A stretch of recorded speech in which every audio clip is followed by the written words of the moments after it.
बोले श्री प्राणनाथ प्यारे की जय। सद्गुरु महाराज की जय।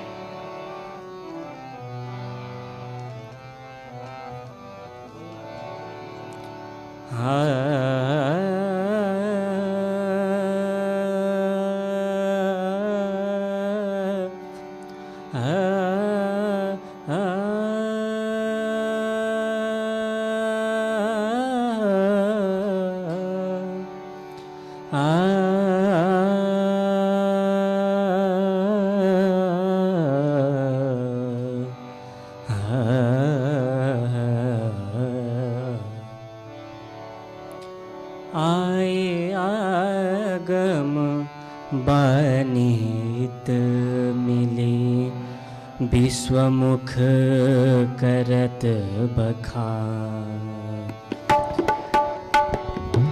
आए आगम बनित मिले, विश्वमुख करत बखान।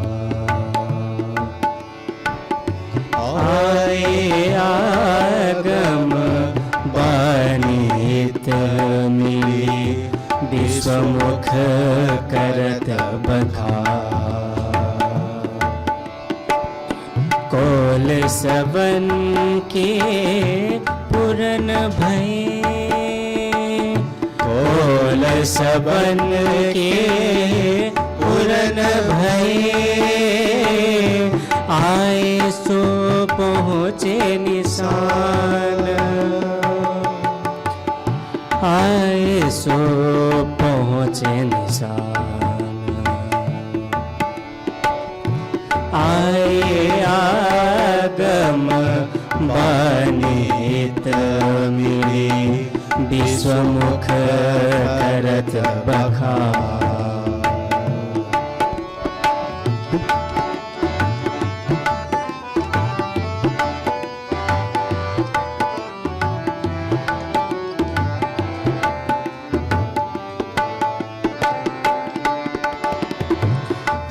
तो सबे सत हुआ दियो,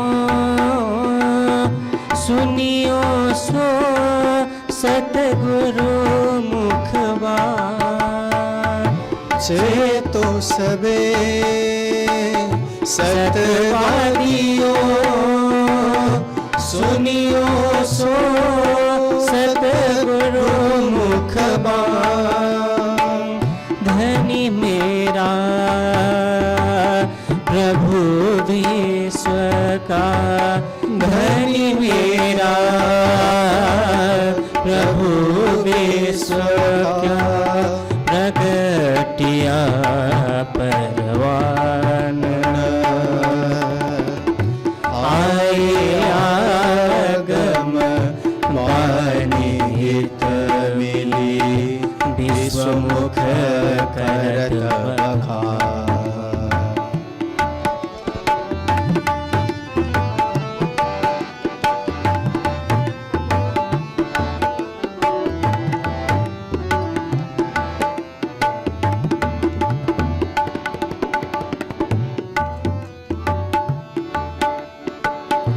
पहले मंडल में मांगी मुझे, सो आए ब्याहित। पहले मंडल में मांगी मुझे, सो आए ब्याहित। कौल किया लिखिया शास्त्रों में, कौल किया लिखिया शास्त्रों में। सो आए पहुँचे शरत, आए आगम बनित मिले, विश्वमुख करत बखान।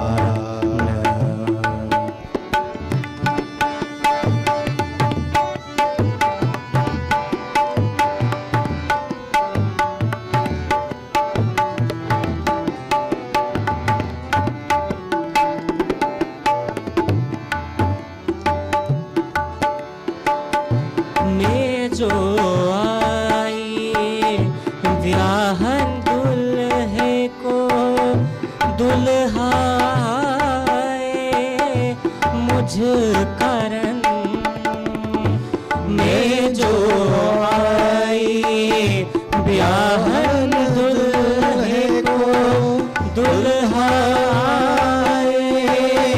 मुझ कारण बाधे पालब सो पालब बाधे पालब सो पालब पाट बैठे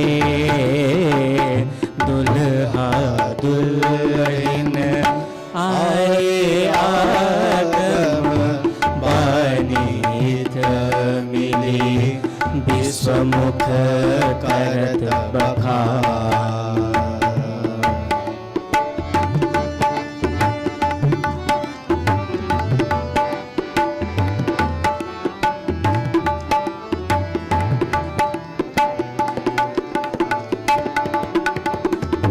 धनियाए मेरे लाड़ पालने वतन पार के पार। धनियाए मेरे लाड़ पालने वतन पार के कारज कारण महाकारण से कारज कारण महाकारण से न्यारी हुई न वियोगी नार आए आगम बानीत मिली विश्वमुख करत बखार।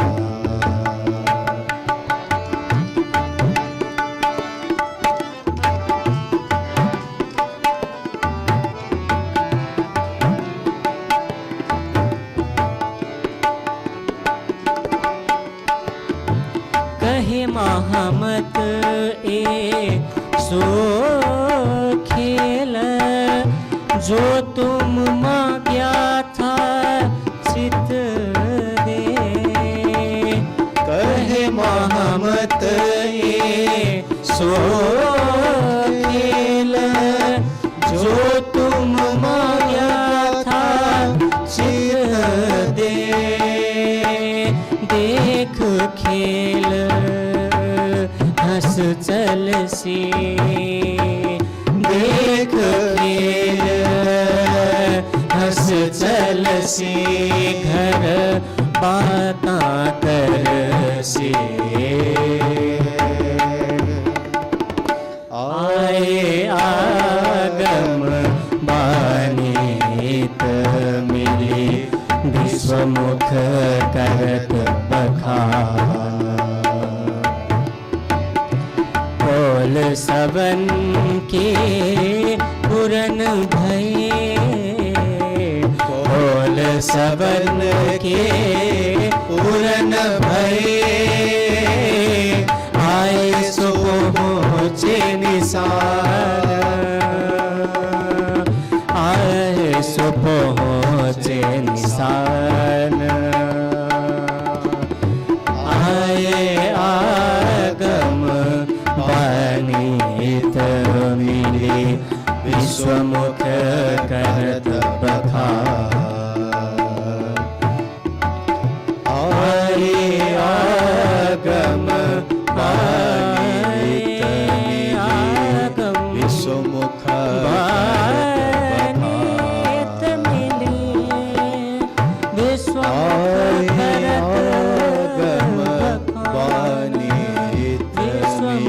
करत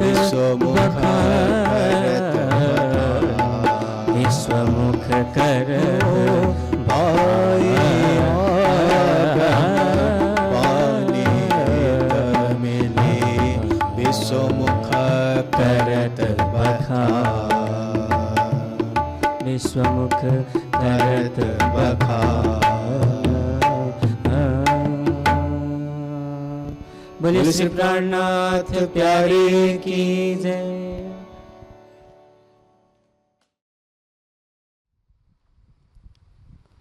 बोलो श्री प्राणनाथ प्यारे की, बोलो श्री सद्गुरु महाराज की।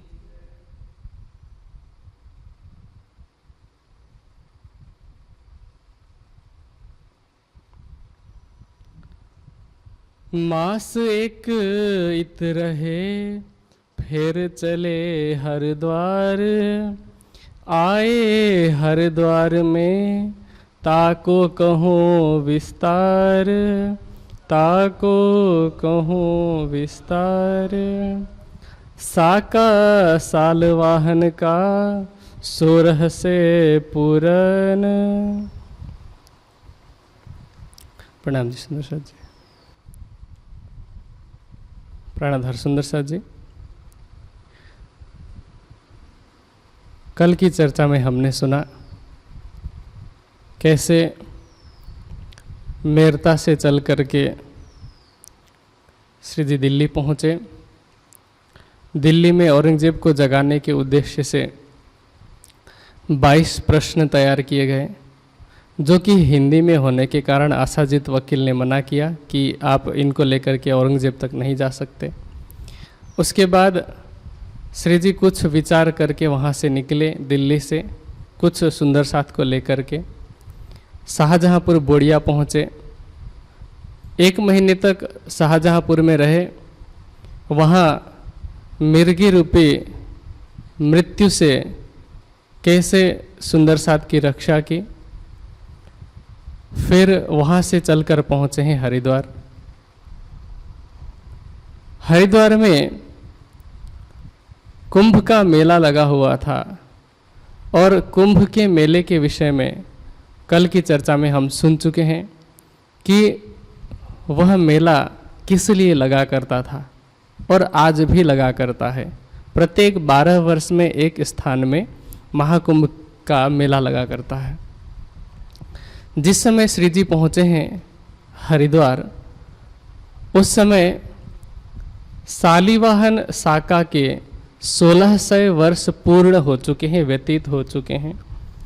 और उसके बाद शालिवाहन शाका के 1600 वर्ष व्यतीत होने के बाद कह रहे हैं श्री लालदास जी कि बैठा शाका विजय अभिनंद का, तब फिराए फिर के सय्यन। उसके बाद अब हरिद्वार के मेले में सभी मतांतरों संप्रदायों के आचार्यों से शास्त्रार्थ करने के बाद विजयाभिनंद बुद्ध निष्कलंक का शाका अथवा संवत वहाँ से चल पड़ता है। और वही संवत था विक्रमादित्य के विक्रम संवत, जिसको हम बोलते हैं। विक्रम संवत था 1735।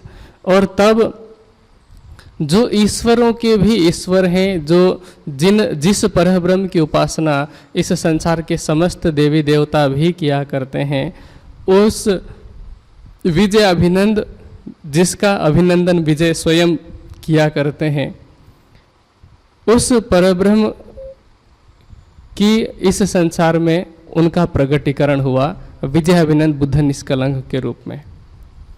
अब उस हरिद्वार के मेले के विषय में बता रहे हैं कि हरिद्वार के मेला में 4 संप्रदाय ताही, वैष्णवों के 4 संप्रदाय, रामानुज, निमानुज जिनको निम्बार्क भी कहा जाता है, फिर विष्णु स्वामी अथवा विष्णु श्याम और माधवाचार्य, ये 4 वैष्णवों के संप्रदाय हैं। उनके आचार्य तथा अनुयायी वहाँ पर पधारे हुए हैं।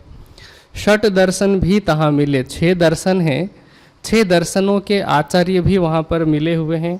और 10 नाम सन्यासी जाही, और सन्यास मत के जो 10 भाग हैं, तीर्थ, आश्रम, वन, आरण्य, गिरि, पर्वत, सागर, पुरी, भारती और सरस्वती, ये 10 नाम सन्यासी हैं, जिनके विषय में आगे विस्तार से हम समझेंगे।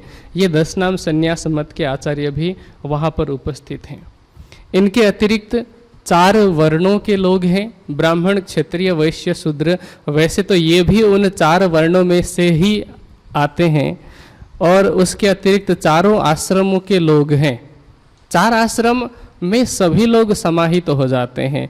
एक है ब्रह्मचारी आश्रम, दूसरा है गृहस्थ आश्रम, तीसरा है वानप्रस्थ और चतुर्थ है संन्यास आश्रम।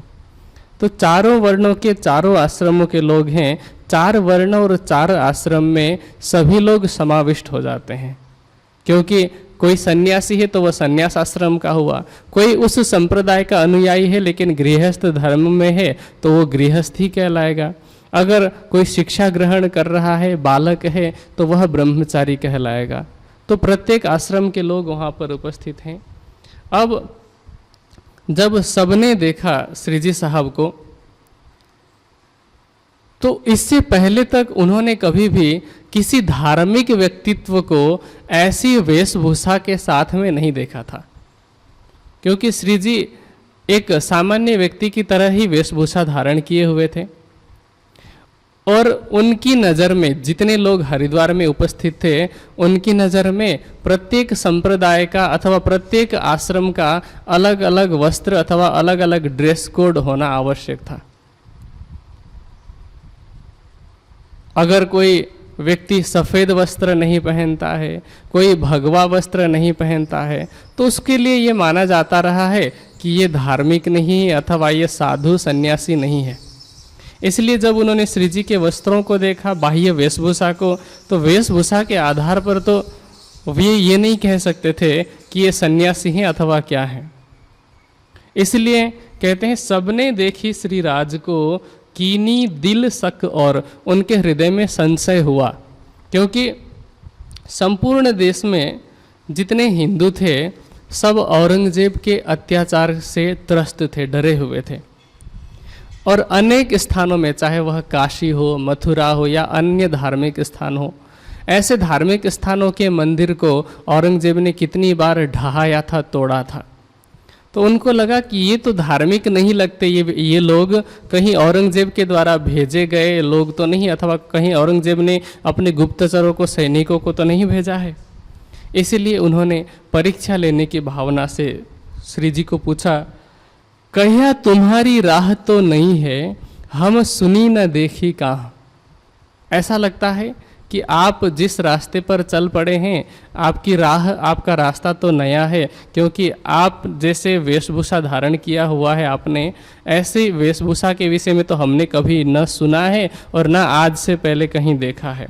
इसलिए कृपया आप अपना परिचय दे दीजिए, क्योंकि ऐसा लगता है कि आप हमारे यहाँ पर जितने संप्रदाय हैं पहले से, उन संप्रदायों में नहीं हैं। तुम हम मार्ग में ना है, तुम हमारे किसी संप्रदाय के तो नहीं लगते। तब श्री जी ने कहा, तब कहे वचन श्री राज ने, तुम प्राचीन पुरातन। श्री जी कहते हैं कि आप लोग तो प्राचीन हैं, आप पुरातन हैं, आपकी जो मान्यता है वो बहुत पुरानी है। इसलिए कृपया आप हमें अपने संप्रदाय के विषय में, अपनी मान्यता के विषय में समझा दीजिए। आपके जो इष्ट हैं, आपका धर्म कौन सा है, उसे आप समझा दीजिए। और कृपया जब भी आप हमें समझाने वाले हों तो उस समय क्रोध तथा अहंकार को छोड़ करके कृपया हृदय से समझाइएगा और धर्म ग्रंथों का प्रमाण लेकर के समझाइएगा। कोई मनगढ़ंत बातें नहीं, प्रमाण लेकर के आप समझाइएगा। और आपका जो दृढ़ सिद्धांत है, कहते हैं अपनो दृढ़ाव जो होए सो हमको देव बताए। आपका जो दृढ़ स्थिर सिद्धांत है धर्म का, आपके संप्रदाय का, वो हमें बता दीजिए। और अगर उस विषय में जो ज्ञान आप देंगे, उस विषय में अगर हमें कोई संशय होता है तो वो संशय भी हम आपसे पूछेंगे, उन संशयों का भी आप निवारण कर दीजिए। अब सबसे पहले जितने भी मत मतांतरों का नाम हमने सुना, वैष्णवों के 4 संप्रदाय, 6 दर्शनों के आचार्य और 10 नाम सन्यासी, उनमें से सबसे पहले वैष्णवों के आचार्य सामने आए जो कि रामानुज संप्रदाय से संबंधित थे। तो उन्होंने अपने शास्त्र, अपना वेद, मत और इष्ट के विषय में बताया। और सबसे पहले कहा, हमारे गुरु धर्म में कहीं नाम माला उर माही। उन्होंने कहा कि हमारे धर्म में हमारे गुरु ने कहा कि नाम रूपी माला को उर अर्थात हृदय में धारण करना चाहिए। सेवा पूजा में भी चौपाई तो हम कहते हैं नाम माला उर धारो साधु भाई, नाम माला उर धारो, लेकिन इसको हमने केवल गायन तक अथवा मुख तक ही, कंठ तक ही सीमित कर रखा है। क्योंकि जो लोग ये कह रहे हैं वैष्णवों में कि नाम माला उर माही, वे लोग गले में अनेकों मालाएं धारण किए रहते हैं, तुलसी की अनेकों मालाओं को धारण किए रहते हैं। हृदय में माला है या नहीं वो तो बहुत बाद का विषय है। अब कहते हैं अच्युत गोत्र अत सुचि परम। गोत्र किसे कहते हैं? किसी कुल अथवा किसी वंश के जो मूल पुरुष होते हैं उनके नाम से गोत्र की शुरुआत होती है। उनके परिचय को, उनकी पहचान को गोत्र कहा जाता है। जैसे आज समाज में बहुत सारे गोत्र प्रचलित हैं। कोई अपने आप को सांडिल्य गोत्र कहलाता है, कोई भारद्वाज गोत्र कहलाता है, कोई कौटिल्य गोत्र कहलाता है, कोई कश्यप गोत्र कहलाता है। इसका तात्पर्य क्या है कि कश्यप ऋषि, भारतवर्ष में जितने भी मनुष्य वर्तमान में हैं ये सभी ऋषि की संतानें हैं। तो हमारे जो पूर्वज हैं वो ऋषि रहे हैं और जिन ऋषियों की हम संतानें हैं उनके नाम से गोत्र चला आया है। जो कश्यप मुनि के संतान है, कश्यप मुनि के पुत्र अथवा उनकी संतान है, वे अपने गोत्र को कश्यप बताते हैं। जो सांडिल्य मुनि के, जो भारद्वाज मुनि के संतान है, वे अपने आप को भारद्वाज, सांडिल्य इत्यादि गोत्रों से संबोधित करती हैं। अब अध्यात्म के क्षेत्र में भी विभिन्न संप्रदाय हैं और उन संप्रदायों के अलग अलग गोत्र बताए जाते हैं। उसका तात्पर्य यह है कि उस संप्रदाय के जो मूल व्यक्ति हैं अथवा शुरुआत करने वाले व्यक्ति हैं उनके नाम से अथवा उनके गुणों से वो गोत्र संबंधित होता है। कहते हैं अच्युत गोत्र अत सुचि परम। अच्युत का मतलब जो कभी भी नीचे नहीं गिरता है, अर्थात जो हमेशा प्रतिष्ठित रहता है। अत सुचि, सुचि का मतलब होता है पवित्र, जो परम पवित्र है, हमारा गोत्र ऐसा है। अब आगे कहते हैं प्रभु अनंत शाखा जो आही, हमारी जो शाखा है वह परमात्मा की है। परमात्मा की जो अनंत शाखा है उसी शाखा को हम मानते हैं। अध्यात्म के क्षेत्र में विभिन्न उपलब्धियां होती है, विभिन्न स्तर होते हैं। उन स्तरों अथवा उन उपलब्धियों को, उन मार्गों को शाखा की श्रेणी में रखा गया है। आगे हम निजानंद संप्रदाय की पद्धति के विषय में जब सुनेंगे तो शाखा कौन कौन सी है, कितनी शाखा है, उसके बारे में विस्तृत रूप से सुनेंगे। यह रामानुज संप्रदाय ने कहा कि हमारी तो परमात्मा, अनंत परमात्मा की शाखा ही हमारी शाखा है। फिर कहा शुक्ल हमारो वर्ण है, हमारा वर्ण शुक्ल है। वर्ण का तात्पर्य क्या है कि संपूर्ण जो प्रकृति है वो 3 गुणों से मिलकर के बनी हुई है। 4 संप्रदाय के लोग हैं तो चारों संप्रदाय के लोगों ने 4 वर्णों की कल्पना की है।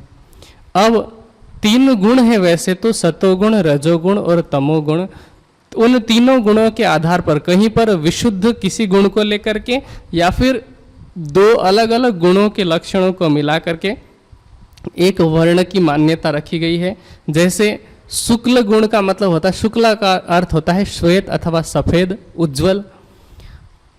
सात्विकता प्रधान अथवा सतोगुण प्रधान जो वर्ण है वो शुक्ल वर्ण है, जो उसको सफेद कहा जाता है, जो शुद्ध सतोगुण युक्त है।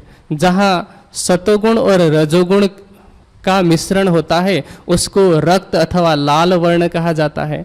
जहाँ रजोगुण और तमोगुण मिश्रित होते हैं उसको पीला वर्ण कहा गया है। और जहाँ तमोगुण की अधिकता होती है उसको श्याम अथवा काला रंग कहा गया है, श्याम वर्ण कहा गया है। तो ये चारों वर्ण हैं। लेकिन कोई भी किसी भी संप्रदाय का मानने वाला हो अपने आप को श्याम वर्ण तो नहीं कहेगा, अपने आप को तमोगुणी तो नहीं कहलाएगा। तो जितने भी लोग हैं, जितने भी मतांतर अथवा संप्रदायों के अनुयायी हैं, वे अपने मत को हर स्थान में श्रेष्ठ दिखाने का प्रयास करते हैं। भले ही उनकी मान्यताएं वेद विरुद्ध, धर्मशास्त्रों के विरुद्ध हो, लेकिन अभी हम समीक्षा नहीं करेंगे। समीक्षा आगे जाकर के श्री जी ने स्वयं की है, जिसकी व्याख्या हम करेंगे। अब यहाँ पर सिर्फ हम सामान्य रूप में पद्धति को सुनते जाते हैं। शुक्ल हमारा वर्ण है, सब वर्णों से बाहर। इन्होंने कहा कि हमारा जो वर्ण है सबसे श्रेष्ठ है, सबसे अलग है। साम वेद द्वार श्रवणा, और हम साम वेद का श्रवण करते हैं, साम वेद को हम अपना वेद मानते हैं। और मुक्त समीपी जाहिर, और सामीप्य मुक्ति को, वैष्णवों में 4 प्रकार की मुक्ति का प्रचलन है, सालोक्य, सामीप्य, सारूप्य और सायुज्य। सालोक्य मुक्ति का मतलब उनका मानना ये है कि जिसकी हम आराधना करते हैं, आराध्य के लोक में अगर आपको स्थान प्राप्त होता है तो उसको सालोक्य मुक्ति कहते हैं। सामीप्य मुक्ति का मतलब आराध्य के समीप, आराध्य के निकट अगर स्थान मिले उसको सामीप्य मुक्ति कहते हैं। सारूप्य मुक्ति का तात्पर्य जिसकी आप भक्ति करते हैं उसके जैसा रूप मिले उसको सारूप्य मुक्ति कहते हैं। और सायुज्य का मतलब होता है जिसकी आप आराधना करते हैं उसमें समा जाना। जैसे शिशुपाल के विषय में कहा जाता है कि वह विष्णु के अंदर ही समा गए थे, कृष्ण जी के अंदर। तो इस तरह की मुक्ति को सायुज्य मुक्ति कहते हैं। इनमें से चारों संप्रदायों ने एक एक मुक्ति को अपना लिया है और इन्होंने कहा मुक्त समीपी जाहिर, हम सामीप्य मुक्ति को मानते हैं। फिर कहा मठ वैकुंठ है हमारो, हमारा जो मठ है वह वैकुंठ है। मठ का तात्पर्य क्या होता है कि किसी एक धार्मिक स्थान में जहाँ एक व्यक्ति के अधीन, उस व्यक्ति को चाहे महंत कहें चाहे गादीपति कहें, एक महंत के अधीन बहुत सारे साधु रहते हों, उस स्थान को मठ कहा जाता है। अब जिस स्थान में आराध्य रहते हैं उस स्थान को भी कई संप्रदाय के लोगों ने मठ कहा है। तो यहाँ पर ये कहते हैं कि मठ वैकुंठ है हमारा, इसका मतलब है कि वैकुंठ विष्णु भगवान का स्थान है, उनके आराध्य का स्थान है, तो इसको इन्होंने मठ माना। और कहते हैं सुमेर प्रदक्षिणा जान, सुमेरु पर्वत की प्रदक्षिणा अथवा परिक्रमा करना। परिक्रमा का तात्पर्य क्या होता है कि जिस स्थान में हम आराध्य का निवास मानते हैं उसके चारों तरफ घूमना, अथवा किसी पवित्र स्थान के चारों तरफ परिक्रमा करने को प्रदक्षिणा कहते हैं। तो इन्होंने सुमेरु पर्वत की प्रदक्षिणा को परिक्रमा माना है।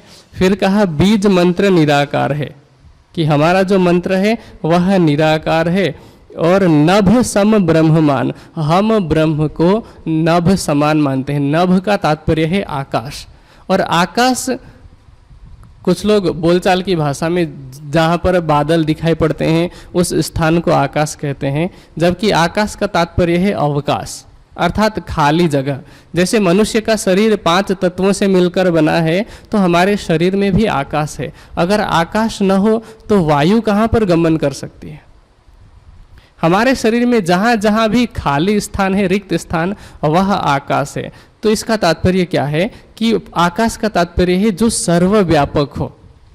अब अगर ब्रह्म को नभ समान मानते हैं तो फिर ब्रह्म को हम साकार नहीं मान सकते, ब्रह्म को निराकार ही मानना पड़ेगा।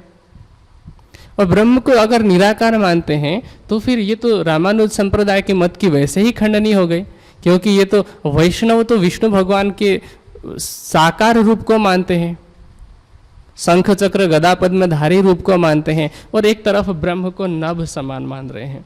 फिर आगे कहा पद्मनाभ जो क्षेत्र है, पद्मनाभि का मतलब भगवान विष्णु का जो स्वरूप है उसको हम अपना क्षेत्र मानते हैं। मेलकोटा सुख विलास, और सुख विलास का स्थान मेलकोटा है। क्षेत्र किसे कहते हैं कि आध्यात्मिक महान विभूतियों के जो स्थान हुए हैं, जिस जिस स्थान में रह करके महान पुरुषों ने अथवा ऋषियों ने अपने ज्ञान का प्रचार किया है, उन विभूतियों के नाम से उस क्षेत्र का नाम रखा जाता है। जैसे बलिया का जो क्षेत्र है उत्तर पूर्वी भारत का, वो क्षेत्र भृगु क्षेत्र में आता है। बक्सर जिला जो है वह हरिहर क्षेत्र में आता है। ऐसे ही बहुत सारे धार्मिक स्थानों को जहाँ के महापुरुषों ने अपने ज्ञान से बढ़ाया है, जहाँ पर अपने ज्ञान का प्रचार किया है, शिक्षा का प्रचार किया है, तो उन महापुरुषों के नाम से उस क्षेत्र को जाना जाता है। ये विष्णु भगवान के क्षेत्र को अपना क्षेत्र मान रहे हैं। और मेलकोटा सुख विलास अर्थात सुख विलास के स्थान मेलकोटा को मान रहे हैं। लक्ष्मी इष्ट अत गोप है, हमारी जो इष्ट है वह लक्ष्मी जी हैं। आराध्य की आह्लादिनी शक्ति को इष्ट कहा जाता है। जैसे सूर्य की किरणें होती हैं, सागर की लहरें होती हैं, चंद्रमा की चांदनी होती है, वैसे ही भारतीय दर्शन में हमारी आध्यात्मिक पद्धति में ब्रह्म को शक्तिमान के रूप में दर्शाया है और फिर उसकी जो आह्लादिनी शक्ति है उनको स्त्री रूप में दर्शाया है। इसलिए जिसकी हम उपासना करते हैं, जिसकी हम भक्ति करते हैं, उसकी आह्लादिनी शक्ति को इष्ट रूप में दर्शाया है। अब वैष्णव चूंकि विष्णु भगवान की उपासना कर रहे हैं तो वो अपना इष्ट लक्ष्मी जी को कह रहे हैं और उज्जवल अति प्रकाश कहते हैं कि अति उज्जवल प्रकाशमयी लक्ष्मी जी हैं, वे हमारी इष्ट हैं। और ये पद्धति लक्ष्मी से चली, हमारी जो पद्धति है वो लक्ष्मी जी से चली है और इसमें किसी भी प्रकार का भ्रम नहीं है। इस पद्धति को ग्रहण करने के बाद हमारे अंदर कोई भी भ्रम नहीं रह जाता और 14 लोक पर जो वैकुंठ है सबसे ऊपर, वो वैकुंठ है हमारा अखाड़ा है। अखाड़ा अर्थात हमारा मूल स्थान है। रंगनाथ हम धाम है, हमारा धाम रंगनाथ है। नदी कावेरी तीर्थ हम कावेरी नदी को मानते हैं। देवी है कमला सही, और कमला कहते हैं लक्ष्मी जी को। लक्ष्मी जी को हम अपना देवी कहते हैं। देवी का तात्पर्य है जिस स्त्री के अंदर दिव्य गुण हो। और कहते हैं सारे सब अर्थ और हमारी सारी मनोकामनाओं को, मनोरथ को ये पूरा करने वाली हैं। श्री नारायण है देवता, हमारे देवता नारायण हैं। देवता का अर्थ होता है जिसके अंदर दिव्य गुण हो। और कहीं कहीं पर चूंकि भक्तों के लिए सभी दिव्य गुण अपने भगवान में अथवा अपने आराध्य में समाहित होते हैं, इसीलिए कहीं कहीं पर परमात्मा के लिए भी देवता शब्द का इन्होंने प्रयोग किया है अथवा अपने आराध्य को भी देवता मान लिया है। तो इन्होंने कहा श्री नारायण है देवता, विष्णु आचार्य होय, और हमारे जो आचार्य हैं वो विष्णु भगवान हैं। क्योंकि आचार्य का मतलब क्या होता है?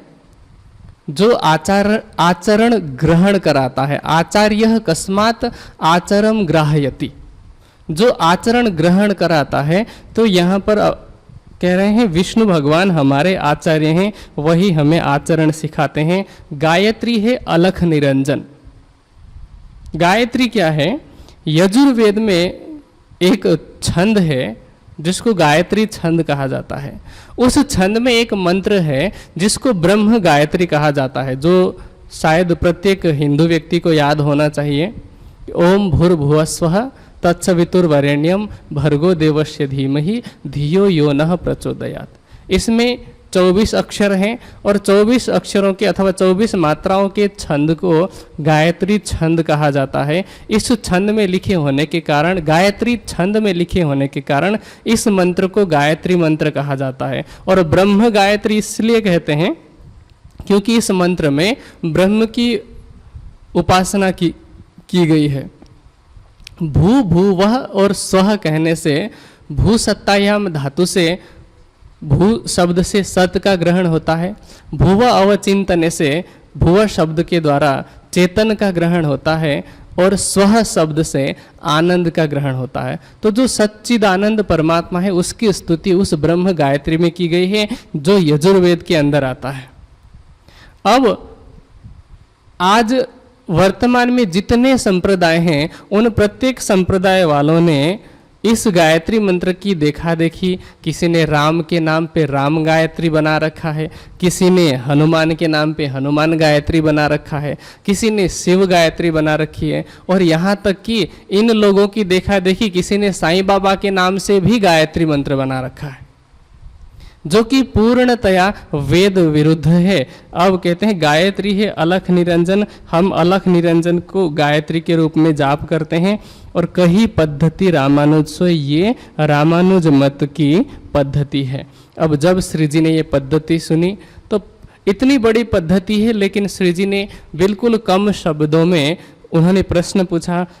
कहते हैं सुन पद्धति श्री राज ने किए प्रश्न जो एह, कहियो पंथ अगाध जो तुम धन्य रामानुज ते। आपने अपने मत को पहले अगाध बताया था, आप लोगों ने अगर ध्यान से सुना होगा तो श्री जी कहते हैं कि आपने अपने मत को अगाध बताया, आप सब धन्य धन्य हैं।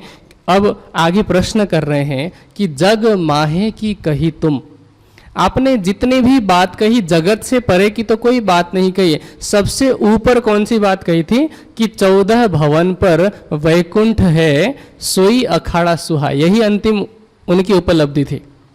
सबसे ऊपर की बात इन्होंने की कि 14 लोक के ऊपर, 14 लोक में जो सबसे ऊपर वैकुंठ है उसको हम अखाड़ा मानते हैं, उसके ऊपर की तो कोई बात नहीं की। फिर श्री जी सवाल कर रहे हैं कि जग माहे की कही तुम, कहे वेद जगत को नाश। हमारे धर्म ग्रंथों में तो जगत का नाश बताया है, महाप्रलय में तो संपूर्ण जगत का नाश हो जाता है। फिर ऐसी अवस्था में कहते हैं पिंड ब्रह्मांड दो प्रलय में, जब न पिंड अर्थात न शरीर रहेगा और न ब्रह्मांड रहेगा, तो फिर जीव का वास उस समय कहाँ रहेगा। और जिसको आप आराध्य कह रहे हैं, जिसको आप इष्ट कह रहे हैं, जिस स्थान को आप अखाड़ा कह रहे हैं, शाला कह रहे हैं, ये सभी स्थान कहाँ पर रहेंगे। अब जब श्री जी ने ये प्रश्न किया, इसका उत्तर इनके पास नहीं था, तो ये अब पीछे हट गए। अब आगे निमानुज संप्रदाय के लोगों ने अपने तरफ से मोर्चा संभाला और इन्होंने अपने मत को, अपने संप्रदाय को श्री जी के सामने रखना शुरू किया और कहा मथुरा है साला सही। अपनी साला इन्होंने मथुरा को बताई। शाला का मतलब क्या होता है? शाला का शाब्दिक अर्थ घर होता है अथवा स्थान, दोनों अर्थ होते हैं इसके। अब यहाँ पर शाला शब्द का जो प्रयोग हुआ है अध्यात्म में, कहीं कहीं पर अपने आराध्य की धाम को भी शाला कहा है, कहीं कहीं पर जहाँ आराध्य ने लीला की है उस स्थान को भी शाला शब्द से संबोधित किया गया है। तो यहाँ कह रहे हैं मथुरा है साला से, क्योंकि मथुरा में, क्योंकि वैष्णवों में कृष्ण जी की भी पूजा होती है। वैष्णव मत में कृष्ण जी की जब पूजा होती है तो मथुरा के अंदर कृष्ण जी ने लीला की थी कुछ समय तक, इसलिए इन्होंने कहा मथुरा हमारी शाला है। धर्म क्षेत्र गोकुल पुनीत, और पुनीत अर्थात पवित्र जो गोकुल है वह हमारा धर्म क्षेत्र है। सुख विलास वृंदावन में, और सुख विलास का स्थान हमारा वृंदावन है। वैसे तो इस चौपाई से स्पष्ट नहीं है कि ये नित्य वृंदावन की बात कर रहे हैं अथवा इस संसार के वृंदावन की बात कर रहे हैं। फिर भी नित्य वृंदावन को भी अगर मान लिया जाए तब भी कुछ प्रश्न होते हैं जो श्री जी ने आगे जाकर के किया। फिर इन्होंने कहा धाम द्वारिका नित्य, और नित्य वैसे तो अखंड कह रहे हैं, नित्य का मतलब अखंड होता है। इन्होंने कहा कि द्वारिकापुरी को हम अपना धाम मानते हैं। ये जो निमानुज संप्रदाय है, ये निम्बार्क नाम के एक महात्मा अथवा साधु हम कह सकते हैं, उनके द्वारा इस संप्रदाय की शुरुआत हुई। ये दक्षिण भारत के संत थे और 12वीं शताब्दी के अंत में इनका जन्म हुआ था। इनका एक नियम था कि ये बिना अतिथि को भोजन कराए भोजन ग्रहण नहीं करते थे। तो एक दिन इनके यहाँ पर, इनके कुटिया में एक महात्मा आए अतिथि के रूप में। अब उनका भी एक नियम था कि सूर्यास्त के बाद ये कुछ भी नहीं खाते थे। तो इन्होंने, निम्बार्क ऋषि ने, निम्बार्क मुनि ने उस अतिथि को एक नीम के पेड़ के ऊपर अर्क अर्थात सूर्य का दर्शन कराया था, इसलिए उनका नाम निम्बार्क पड़ा। और सूर्य का दर्शन करा दिया तो साधु ने भोजन ग्रहण किया, उसके बाद इन्होंने भोजन ग्रहण किया, तो इनको निम्बार्क कहा जाता है। इनके द्वारा ये संप्रदाय चला है और इस संप्रदाय के ये आचार्य हैं, इसलिए इस संप्रदाय को निमानुज अथवा निम्बार्क संप्रदाय कहा जाता है। अब इन्होंने तीर्थ अपना बताया, कहते हैं नदी गोमती तीर्थ। गोमती नदी को हम अपना तीर्थ मानते हैं। इष्ट रुक्मिणी सोय, और चूंकि कृष्ण जी को ये आराध्य मान रहे हैं, जब कृष्ण जी को आराध्य मानेंगे, आराध्य की आह्लादिनी शक्ति, वैसे तो कृष्ण जी के साथ में राधा जी का नाम जुड़ता है हर जगह पर, लेकिन चूंकि राधा जी का विवाह तो कृष्ण जी के साथ नहीं हुआ था और ये वैष्णव है और विष्णु स्वरूप कृष्ण की उपासना कर रहे हैं, और रुक्मिणी जी लक्ष्मी जी का अवतार मानी जाती हैं और लक्ष्मी जी का ही वो जन्म है, इसलिए रुक्मिणी जी को इन्होंने अपना इष्ट कहा। यजुर्वेद हर नाम की माला, और यजुर्वेद को अपना वेद मान रहे हैं, हरि नाम की माला को कहते हैं हम हृदय में धारण करते हैं। तारे छल सब सोए, और उस हरि नाम की माला से सारे छल अर्थात सारी माया समाप्त हो जाती है। तारे का मतलब मिटा देती है। वृंदा देवी मुक्त स्वरूपी, हम देवी वृंदा को मानते हैं। और सारूप्य मुक्ति को हम अपना मुक्ति मानते हैं। प्रणव मंत्र ओंकार, और प्रणव मंत्र ओंकार का हम जाप किया करते हैं। चली संप्रदाय सनकादिक से, और हमारा संप्रदाय सनकादिकों जो 4 बाल कुमार हैं, सनक, सनंदन, सनातन, सनत कुमार, इनसे चला है।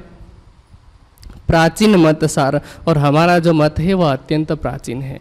अब देखिए, जब हम ध्यान से इस चीज को विचार करते हैं, रामानुज मत में भी इन्होंने विष्णु को आचार्य बताया।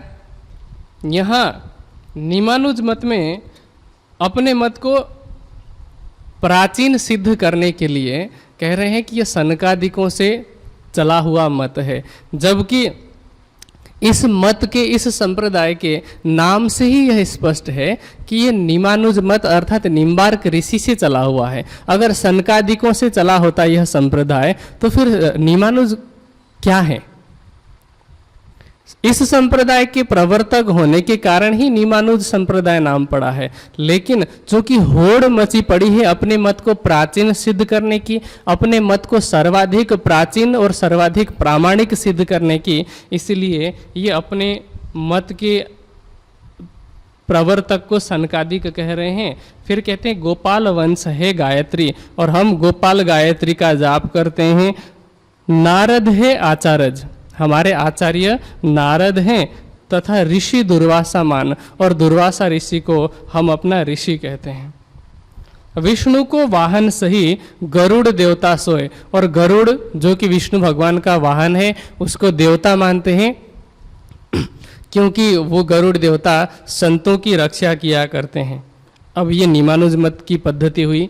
इसमें श्री जी ने कहा, तब किए प्रश्न श्रीराज ने तुम में नहीं विचार, कछु कही जगत के परे की, कछु जगत मंझार। इन्होंने एक पद्धति सुख विलास का स्थान वृंदावन माना था, उसको अगर अखंड मान लेते हैं तो कुछ सार हुआ और कुछ असार हुआ। बाकी सभी जो लक्षण है, बाकी सभी पद्धति है वह इस संसार के अंदर की है, तो इन्होंने सार और असार को एक किया। फिर कहते हैं सार असार को एक किए, मिले नहीं मतवेद। तुम्हारी जो मान्यता है, तुम्हारा संप्रदाय वेद के अनुकूल नहीं है, ये वेद विरुद्ध है। तुम बिन सतगुरु क्या करो, छूटे नहीं भवखेद। सतगुरु की प्राप्ति आपको नहीं हुई, इसलिए संसार का जो ये दुखद चक्र है ये तुमसे छूटने वाला नहीं है, नहीं छूट सकता है। अब विष्णु श्याम मत के आचार्य आए और इन्होंने कहा, विष्णु कांची है धर्मशाला, हमारे धर्म की शाला का नाम विष्णु कांची है। श्वेत गंगा चक्र तीर्थ सोए, और हमारा जो तीर्थ है श्वेत गंगा चक्र है। सुख विलास इंद्र दमन मध्य, इंद्रियों के दमन से हृदय में निर्मलता आती है, ऐसा उनका मानना है। तो उस अवस्था को, इंद्रियों के दमन की अवस्था को हम सुख विलास का स्थान मानते हैं, जहाँ निर्मल सब हो, जिससे सब कुछ निर्मल हो जाता है। मार्कंडेय क्षेत्र जो है वह हमारा तीर्थ है। पुरुषोत्तमपुर अर्थात वैकुंठ वो हमारा धाम है। इष्ट लक्ष्मी है सही, लक्ष्मी जी को हम अपना इष्ट मानते हैं, और जगन्नाथ भगवान की सेवा को ही हम अपनी उपासना मानते हैं। अथर्ववेद हमरो सही, हम अथर्ववेद को अपना वेद मानते हैं। माला नाम की सार, और हम परमात्मा के नाम को, विष्णु भगवान के नाम की माला को ही जाप करते हैं। अच्युत है गोत्र पुनः, इन्होंने भी अपना गोत्र अच्युत बताया है। फिर कहते हैं त्रिपुरारी शाखाधार, हमारी जो शाखा है वो त्रिपुरारी है, अर्थात शिव जी से हमारा संप्रदाय चला हुआ है। शुक्ल वर्ण तुम जानियो, और ये भी अपने वर्ण को शुक्ल बता रहे हैं, क्योंकि मैंने पहले ही कहा था कोई भी अपने वर्ण को रजोगुणी अथवा तमोगुणी नहीं कहलाएगा, सभी अपने धर्म को, अपने संप्रदाय को सात्विक ही बता रहे हैं। तो इन्होंने कहा हमारा वर्ण शुक्ल है, तुलसी मंत्र का हम जाप करते हैं, जलबिंब जो ऋषि हैं वो हमारे देवता हैं, और वामदेव ऋषि हमारे आचार्य हैं। ब्रह्म गायत्री जिसके विषय में हम पहले सुन चुके हैं, भू भुवा स्वः तत्सवितुर्वरेण्यम, ये ब्रह्म गायत्री है, इसका हम जाप करते हैं। महादेव से हमने पहले ही कहा, महादेव से हमारी संप्रदाय चली हुई है, और हम अपने संप्रदाय में सायुज्य मुक्ति को मानते हैं, ये हमारी पद्धति है। श्री जी ने भी अब यही बात कही जो रामानुज संप्रदाय के लोगों से कहा था कि तुम तो ए जग में कही, ए कहे वचन श्रीराज, वेद पुराण जग नाश कहे, रहे कहाँ संप्रदाय विराज। अब ये संप्रदाय कहाँ रहेगा जब जगत का ही नाश हो जाएगा। अब इनके पास कोई जवाब है नहीं, क्योंकि अखंड के बारे में इन्हें कुछ पता नहीं है। अब माधवाचार्य संप्रदाय के लोग आए और इन्होंने अपनी पद्धति के विषय में बताना शुरू किया और कहा पुरी अवंतिका शाला सही। हमारी शाला अवंतिकापुरी है, अवंतिकापुरी अर्थात उज्जैन, और नीमखार क्षेत्र हो, ये अपभ्रंश से नैमिषारण्य क्षेत्र को हम अपना क्षेत्र मानते हैं। सुख विलास है अंगपात, और तप के द्वारा, तपस्या के द्वारा हमारे अंगों को, अंतस्करणों को तपाने में ही हम सुख विलास मानते हैं। और बद्रीनाथ धाम सोए, बद्रीनाथ क्षेत्र जो है वो हमारा धाम है। अलखा नदी तीर्थ हमारा, और अलकनंदा जो नदी है जो गंगा में जाकर के मिल जाती है, उसको हम अपना तीर्थ मानते हैं।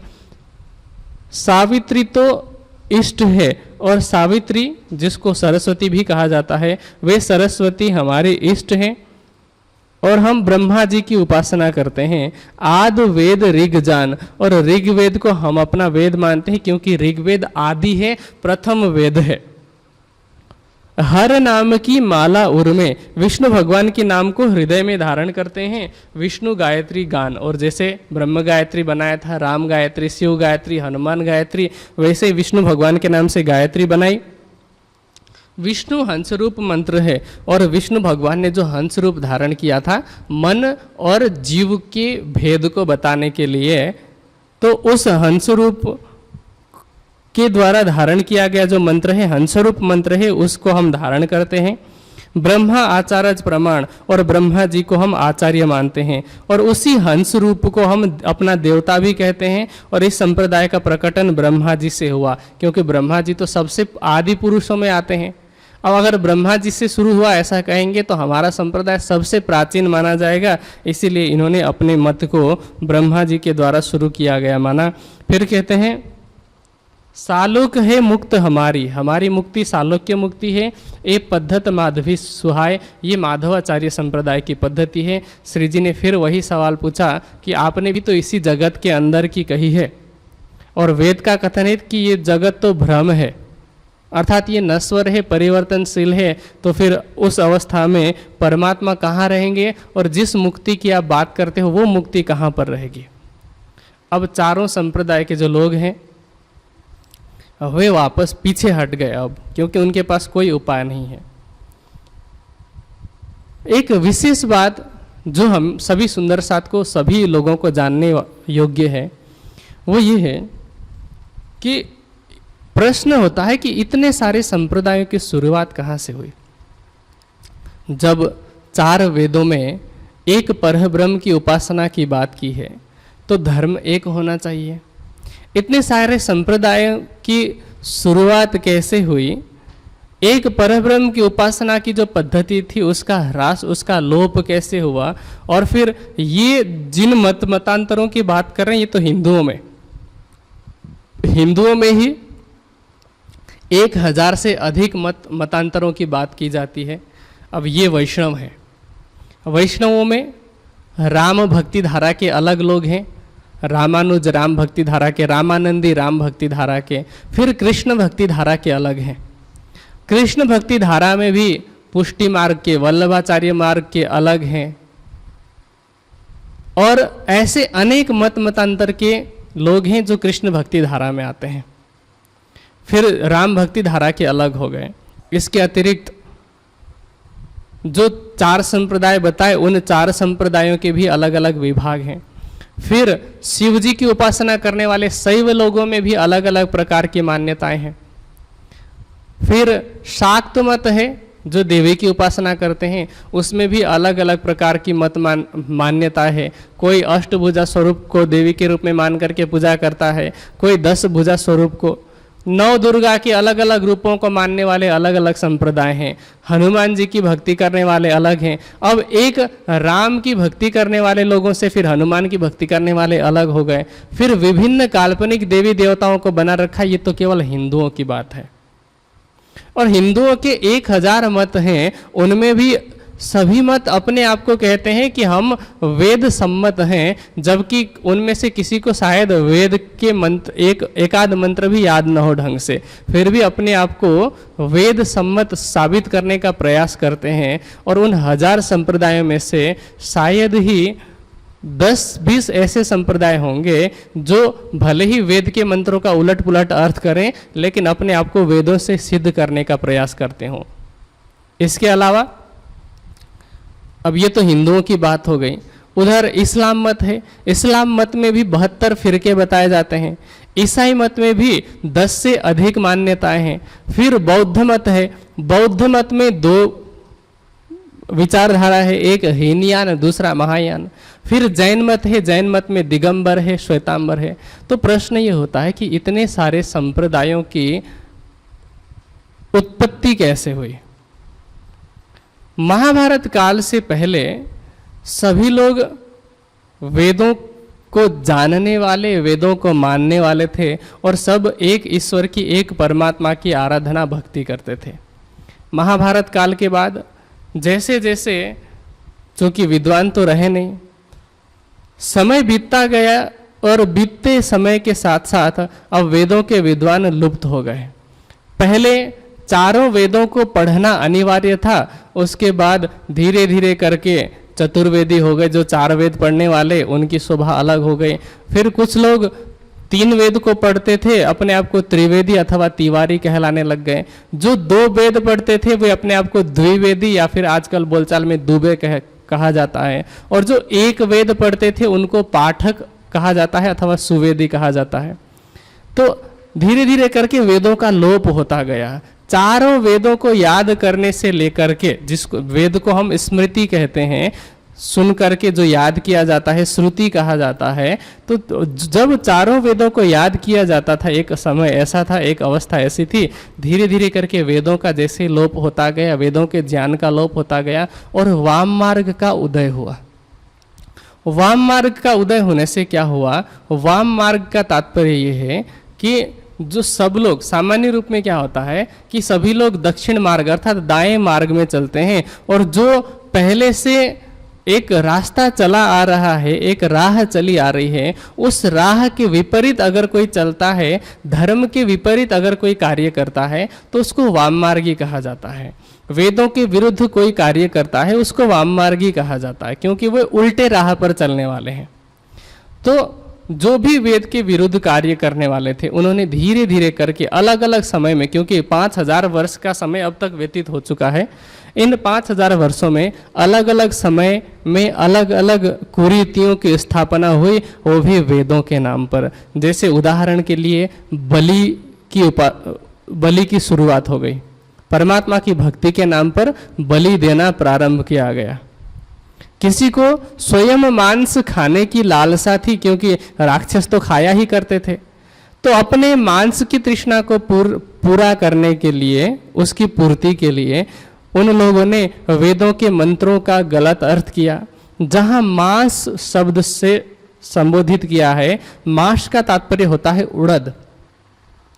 किसी बीमारी में मांस का जो दाल है, उड़द की दाल, उसको खिलाने का प्रबंध है, क्योंकि उसमें प्रचुर मात्रा में विटामिन और प्रोटीन उपलब्ध है। अब लोगों ने, कुछ स्वार्थी लोगों ने उसका अर्थ मांस कर दिया, मीट जिसको कहते हैं, और फिर उसके नाम पर मांसाहार की शुरुआत की गई। बलि वैश्वदेव यज्ञ के नाम पर अथवा अश्वमेध यज्ञ के नाम पर, गोमेध यज्ञ, नरमेध यज्ञ के नाम पर उन शब्दों का गलत अर्थ करके घोड़ों को, गायों को और कहीं कहीं पर मनुष्यों की ही बलि देने की प्रथा शुरू की गई। फिर उस कुप्रथा का प्रचलन इतना अधिक हो रहा था समाज में कि जब गौतम बुद्ध ने देखा कि यहाँ तो घोर अंधकार छाया हुआ है, गौतम बुद्ध ने उन कुप्रथाओं का विरोध किया। हिंदू मत में, अथवा जिसको कुछ लोग सनातन मत कहते हैं, वैदिक संस्कृति कहते हैं या भारतीय परंपरा कहते हैं, इस परंपरा में बुराई तो बहुत है, लेकिन एक अच्छा ये है कि जब भी अवसर मिला है, जब भी ये लगा है कि ये गलत हो रहा है, वेद के विरुद्ध हो रहा है, तो साबित होने के बाद उसको सुधार किया गया है समय समय पर। तो हिंदू मत में ही सुधार के लिए गौतम बुद्ध ने ये बात कही कि जो ईश्वर ऐसे जानवरों की बलि मांगता है, जो अमुक निरीह निरपराध प्राणियों की बलि मांगता है, मैं ऐसे ईश्वर को नहीं मानता। और इसके पीछे कारण था सुधार करना। तो बौद्ध मत की शुरुआत हुई, शुरुआत में सुधार हुआ, लेकिन बौद्ध मत अब वह भी एक सांप्रदायिक बंधन में बंध गया और अपने आप को उसने अलग संप्रदाय मान लिया। और जब भी कोई व्यक्ति सांप्रदायिक संकीर्णता के बंधन में बंध जाता है तो इसके बाद क्या होता है कि वह अपने ही सिद्धांत के विपरीत हो जाता है। किसी दूसरे को गलत साबित करने के लिए वह स्वयं भी गलत हो जाता है और इतनी नीचता पर उतर आता है कोई भी व्यक्ति सांप्रदायिक संकीर्णता के बंधन में कि जिस संप्रदाय को वो मानने वाला है उस संप्रदाय के मूल सिद्धांतों को ही भूल जाता है। और ये सिर्फ बौद्ध मत की बात नहीं, ये प्रत्येक मत अथवा मान्यता की यही बात है। जैसे उदाहरण के लिए गौतम बुद्ध ने जो बौद्ध मत की शुरुआत की थी उसमें एक बहुत बड़ा जो फैक्टर था वह था अहिंसा। गौतम बुद्ध के पीछे लोग इसलिए हो रहे थे क्योंकि वो अहिंसा व्रत का पालन करने वाले थे। जब लोग बड़ी बड़ी बातें करते हैं, गौतम बुद्ध और अंगुलीमाल का दृष्टांत देते हैं कि अपनी अहिंसा के बल पर उन्होंने अंगुलीमाल का हृदय परिवर्तन किया था। 555 पूर्व जन्मों की कथाएं बताते हैं जातक कथाओं के माध्यम से, और ये कहते हैं कि गौतम बुद्ध तो इतने श्रेष्ठ थे कि जब वो भैंसे की योनि में थे तो उनको एक बंदर परेशान किया करता था। जातक कथाओं के अंदर ये कथा आती है कि जब एक बार गौतम बुद्ध भैंसे की योनि में थे, एक बंदर उन्हें परेशान करता था, कभी पूंछ खींचता था, कभी पीठ पर चढ़ के कान खींचता था। तो देवताओं ने उस भैंसे रूपी बुद्ध से प्रार्थना की कि ये बंदर आपको परेशान करता है, क्या हम इसको दंड दें? तो उस भैंसे रूपी बुद्ध ने कहा कि अगर मैं चाहूं तो अपने सींग के एक ही वार से इसको चीर सकता हूं, लेकिन अगर कोई व्यक्ति अपने से कमजोर व्यक्ति पर क्षमा व्रत का पालन करता है तो वह वास्तव में क्षमाशील है, क्षमावान है। क्योंकि ताकतवर व्यक्ति से डर करके तो मजबूरी में माफ करना ही पड़ता है। हम जिसका कुछ बिगाड़ नहीं सकते उसके लिए यही कहना पड़ता है कि इट्स ओके। लेकिन जिसको हम दंडित कर सकते हैं उसको क्षमा करना वास्तविक क्षमाशीलता है। तो बुद्ध ने ये बात कही थी। अब जिनकी इस क्षमाशीलता की, जिनकी अहिंसा की हम इतनी ऊंची ऊंची कहानियां सुनाते हैं, उनके अनुयायी होकर के बौद्धों ने क्या किया कि उन्होंने अपने आप को हिंदुओं से अलग दिखाने के लिए और हिंदुओं को गलत साबित करने के लिए वो अपने ही सिद्धांत के विरुद्ध हो गए। कुमारिल भट्ट ने जब उनके सिद्धांतों का विरोध किया तो उनको मारने का प्रयास किया। कुमारिल भट्ट को ऊपर से नीचे गिरा दिया, मारने के लिए फेंक दिया था, और कुमारिल भट्ट को उनके ही कारण भूसे की आग में जलना पड़ा। और आज हिंदुओं का विरोध करने के नाम पर, सनातन मत का, वेदों का विरोध करने के नाम पर बौद्धों में इतनी बुराई आ गई। एक कुछ समय पहले विद्वान हुए थे राहुल सांकृतायन, उन्होंने अपने सिद्धांत की पुष्टि करनी नहीं चाहिए, हिंदुओं का विरोध करना चाहा और हिंदुओं को गलत साबित करने के लिए उन्होंने कहा कि हिंदू तो गाय का मांस खाते थे पहले, तो गाय का मांस खा सकते हैं, क्यों नहीं खा सकते। और आज अधिकांश बौद्ध गोमांस खाने के लिए मांग कर रहे हैं कि हमें भारत में अथवा नेपाल में जहां बौद्ध अधिक मात्रा में है, कह रहे हैं कि हमें खुले में गो हत्या की अनुमति चाहिए। जैसे हम दूसरे जानवरों को काट सकते हैं, गाय भी तो एक जानवर है, उसको मारने की हमें अनुमति चाहिए, ऐसा बौद्ध लोग मांग कर रहे हैं। तो यह सांप्रदायिकता का बंधन। सुधार के लिए बौद्ध मत की शुरुआत हुई थी, लेकिन उसी में विकार आ गया। अब उसमें जब विकार आया, धीरे धीरे करके वो चलता रहा। बाद में शंकराचार्य जी ने और कुमारिल भट्ट ने उसको सुधार करने की कोशिश की, और इधर यही वाम मार्ग बढ़ते बढ़ते, क्योंकि भारतीय संस्कृति तो संपूर्ण विश्व में फैली है, सृष्टि की शुरुआत ही भारतवर्ष से हुई है, तो यहाँ से वही वाम मार्ग की संस्कृति भी विदेशों में गई और विशेषकर जब अरब देशों में पहुंची अथवा इजराइल की तरफ पहुंची तो उसने वहां पर पैर जमा लिए। और वहां पर जब लोग बहुदेववाद की उपासना कर रहे थे, लोग अलग अलग तरह से मूर्ति को बलि चढ़ा रहे थे, 360 दिन के अलग अलग देवी देवताओं की वो उपासना करते थे, उनमें सुधार लाने के लिए मोहम्मद साहब ने कुरान का ज्ञान दिया और उन्होंने कहा कि परमात्मा एक है। जैसे हम कहते हैं एकम सद विप्रा बहुधा वदंती, इसी बात को उन्होंने कुल्लहु अल्लाह अहद कह करके प्रस्तुत किया। लेकिन उनमें भी विकृति आई और फिर उन्होंने भी हिंदुओं के विरोध के नाम पर हिंदुओं को काफिर कहना शुरू किया, जबकि वो सुधार के लिए था। मोहम्मद साहब सुधार के लिए आए थे, परमात्मा का संदेश लेकर के आए थे, और उनके अनुयायियों ने सिर्फ हिंदू मत के विरोध के कारण दूसरों को काफिर कहना शुरू किया और कुरान का ही उल्टा अर्थगठन कह करके अपने ही मत के विरुद्ध हो गए। ऐसे ही अनेक संप्रदाय चले हैं, ईसाई मत के विषय में भी ऐसा ही है। तो संसार में जितने भी संप्रदाय बने हैं जो वेद विरुद्ध हैं, उनकी उत्पत्ति की यही कहानी है कि अलग अलग समय में अपने अपने किसी आचार्य के कहने पर अथवा किसी अपने समय में जो उपस्थित थे, जो बड़े ज्ञानी कहलाते थे, ऐसे बड़े ज्ञानियों के व्यक्तिगत स्वार्थ के चलते ऐसे अनेक संप्रदाय बने हैं। कोई व्यक्ति किसी एक संप्रदाय में था, उदाहरण के लिए जो राधा स्वामी मत है, और राधा स्वामी मत में जो मूल गुरु थे जिन्होंने राधा स्वामी मत की शुरुआत की थी, उनकी गादी पर जो बैठ पाए वो राधा स्वामी मत के हो गए। जिनमें होड़ थी उस गादी पर बैठने की और नहीं बैठ पाए, उन्होंने नए संप्रदाय की रचना कर डाली। ये एक उदाहरण है। इसी तरह से एक गुरु की गादी पर न बैठ पाने के कारण उस व्यक्ति ने नए संप्रदाय की शुरुआत करने की बहुत सारी कहानियां, बहुत सारे ऐसे उदाहरण भारतीय इतिहास में है। तो इस तरह से एक एक करके अनेकों संप्रदायों की शुरुआत हो चुकी थी आज से 350-400 वर्ष पहले। उसके बाद भी होते गए बहुत सारे ऐसे संप्रदाय हैं जिनकी शुरुआत कुछ 50 साल पहले अथवा 100 साल पहले, 70 साल पहले हुई है। तो ये है संप्रदाय की उत्पत्ति की संक्षिप्त कथा अथवा संक्षिप्त घटनाक्रम। अब उन्हीं संप्रदाय में से ये 4 संप्रदाय जिनका वर्णन हमने सुना, अब आगे 10 नाम सन्यासी की विधि बता रहे हैं। 10 नाम सन्यासी का क्या तात्पर्य है कि सन्यासी तो सन्यासी होता है। सन्यासी किसको कहते हैं? हमने कल परसों की चर्चा में भी सुना था कि जिसने किसी विषय को बहुत अच्छी तरह से पहचान करके, समझ करके उसका परित्याग कर दिया हो, उसको सन्यासी कहा जाता है। सम्यक रूप से जिसने त्याग कर दिया हो।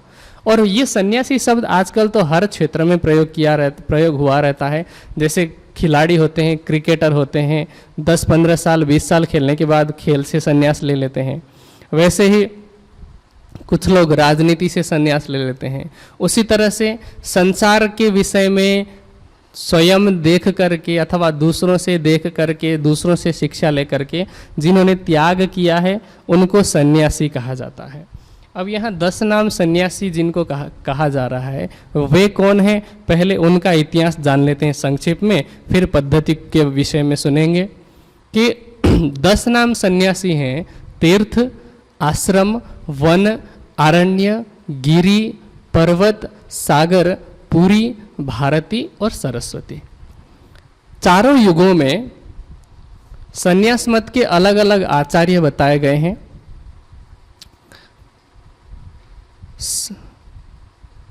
सतयुग में ब्रह्मा, विष्णु और महेश को संन्यास का आचार्य बताया गया है, संन्यास मत के प्रारंभकर्ता। त्रेता युग में वशिष्ठ, शक्ति और पराशर, ये 3 ऋषि, इनको संन्यास मत के प्रवर्तक माना गया। द्वापर युग के अंदर व्यास जी और सुखदेव जी को माना गया। और कलयुग के अंदर गौड़, गोविंद और शंकर, इनको संन्यास मत के आचार्य के रूप में प्रस्तुत किया गया। और उनमें से शंकराचार्य जी, शंकर मतलब आदि शंकराचार्य, उन्होंने देखा अगर ज्ञान का प्रचार नहीं हुआ तो जैसे उनके समय में नास्तिकता का प्रचार जोरों पर था वैसा होता रहेगा। इसलिए ज्ञान के प्रचार को निस्वार्थ भाव से करने के लिए कुछ ऐसे सन्यासियों की आवश्यकता है जिन्हें संसार की कोई चिंता न हो, जो आचरण में भी श्रेष्ठ हो, जिनके अंदर श्रेष्ठ आचरण हो, श्रेष्ठ गुण हो, जिनके अंदर ज्ञान का प्रकाश हो। ऐसे श्रेष्ठ व्यक्ति होंगे और वो सन्यासी होंगे जो घर बार का त्याग करके भिन्न भिन्न स्थानों में जाकर के धर्म का प्रचार करेंगे, तो धर्म बचा रहेगा, धर्म की रक्षा होगी, अन्यथा नास्तिकता का बोलबाला ऐसे ही होता रहेगा। ऐसा विचार करके उन्होंने 4 स्थानों में 4 अलग अलग मठ बनाए। चारों मठों में एक एक शिष्य उन्होंने वहाँ पर रखे ज्ञान का प्रचार करने के लिए। तो उनके जो 4 शिष्य थे, उन 4 शिष्यों ने आगे जाकर के शंकराचार्य जी की मान्यता को, उनकी पद्धति को आगे बढ़ाया और उन चारों के कुल मिलाकर 10 शिष्य हुए, जिनका नाम हमने सुना, तीर्थ आश्रम इत्यादि। और उन 10 शिष्यों के नाम से संन्यास मत की मान्यता चली, जिनको आज हम 10 नाम सन्यासी कहकर जानते हैं। उन 10 नामों का अर्थ क्या है, किन किन नामों के पीछे क्या क्या लक्षण ऐसे होते हैं जिसके कारण ये 10 नाम प्राप्त होते हैं, इसके विषय में हम आगे सुनेंगे। सबसे पहले 10 नाम सन्यासियों की मान्यता को 7 भागों में बांटा गया। और सबसे पहली मान्यता, जिसको प्रथम मन्या कहते हैं, इन्होंने कहा मन्या 7 मठ 4 हमारे। हम 10 नाम सन्यासी हैं, हमारी 7 प्रकार की मान्यताएं हैं और 4 मठ हैं हमारे। और हमारे मत को आप परमहंस मत के रूप में जानिए। और परमहंस का तात्पर्य क्या होता है? योग की 7 भूमिका बताई जाती है और योग की 7 भूमिकाओं में से जो 7वीं भूमिका है वह परमहंस की भूमिका है। 5वीं जो अवस्था है वो कैवल्य अवस्था है, 6ठी अवस्था हंस की और 7वीं अवस्था कैवल्य अवस्था अथवा परमहंस, 7वीं अवस्था परमहंस अवस्था की, 5वीं कैवल्य अवस्था हो गई। अब इन्होंने कहा हमारा मत परमहंस के रूप में आप जानिए। फिर कहते हैं प्रथम मठ मन्या पश्चिम की। पहली जो हमारा प्रथम मठ है वह पश्चिम दिशा का है। और पश्चिम दिशा में कौन सा मठ है? कहते हैं शारदा मठ सुहाय। शारदा मठ को हम अपना मठ मानते हैं। परम द्वारका क्षेत्र है और परम पवित्र द्वारका क्षेत्र इस दिशा में आता है। और सुदेचर देवता को हम देवता मानते हैं। भद्रकाली देवी सही, देवी के रूप में हम भद्रकाली को मानते हैं। गंगा गोमती तीर्थ, और गंगा तथा गोमती नदी को हम अपना तीर्थ मानते हैं। हमारे आचार्य अनुभूति स्वरूपाचार्य, ये हमारे आचार्य हैं। सारे सब अर्थ, और ये जो हमारे देवी हैं और जो हमारे तीर्थ हैं, ये हमारी सारी अर्थ अर्थात हमारी सारी कामनाओं की ये पूर्ति करने वाले हैं। कीटवार है संप्रदाय, और हमारे संप्रदाय का नाम है कीटवार। कीटवार का क्या तात्पर्य होता है कि संपूर्ण प्राणियों में एक कीट से लेकर के, चींटी से लेकर के हाथी तक संपूर्ण प्राणी मात्र को समभाव से देखना, संपूर्ण प्राणी मात्र पर दया करना, कृपा करना, और उस कृपा दृष्टि की भावना से सभी जीवों के ऊपर अहिंसा का पालन करना अथवा हिंसा का परित्याग करना, इसको कीटवार संप्रदाय कहा जाता है। अब कहते हैं ये पश्चिम मन्या विश्राम, ये हमारी पश्चिम की मान्यता है और ये शारदा मठ है। पहली ये मान्यता हो गई। द्वितीय मन्या कहते हैं दूसरी मन्या है पूरब की, हमारी मान्यता दूसरी पूर्व दिशा की है। इस मान्यता के जो सन्यासी है कहते हैं वन आरण्य 2 नाम। इससे पहले तीर्थ और आश्रम 2 थे कीटवार संप्रदाय में, इसमें वन और आरण्य कुल मिलाकर 4 हो गए। तीर्थ का तात्पर्य क्या होता है? जैसे लौकिक भाषा में अगर कहें तो नदियों के किनारों को तीर्थ कहते हैं। वैसे तो तीर्थ का शाब्दिक अर्थ होता है कहते हैं जना यही तरंती तानी तीर्थानी, मनुष्य जिन शुभ कर्मों से भवसागर से पार होता है उनको तीर्थ कहा जाता है। लेकिन संसार में नदियों को तीर्थ कहते हैं, गंगा यमुना सरस्वती के संगम को तीर्थ कहा जाता है, ऐसे पवित्र स्थान को लोग तीर्थ मानते हैं। लेकिन यहाँ 10 नाम सन्यासी जो मत जिनमें इतने श्रेष्ठ श्रेष्ठ बातें की गई है, प्राणियों पर दया करने की बात की गई है, तो यहाँ लौकिक तीर्थ से इसका कोई मतलब नहीं है। संसार में जो भौतिक तीर्थ दिखाई पड़ता है, यहाँ तीर्थ का तात्पर्य क्या है कि जैसे 3 नदियों का संगम है, वैसे ही ईड़ा पिंगला और सुषुम्ना जो नाड़ी प्रवाहित होती हैं, उनके मिलन के क्षेत्र जिसको संगम कहा जाता है, इस संगम में जो ध्यान करता है और ध्यान के द्वारा स्नान करता है, मतलब ध्यान में जो डुबकी लगाता है, ऐसे व्यक्ति को, ऐसे सन्यासी को तीर्थ कहा जाता है। उसके बाद आश्रम किनको कहा जाता है? तीर्थ भी सन्यासी की एक उपलब्धि है, आश्रम भी एक उपलब्धि भी है और उपाधि भी है। बिना उपलब्धि के उपाधि नहीं मिल सकती। तो आश्रम किसको कहते हैं कि जो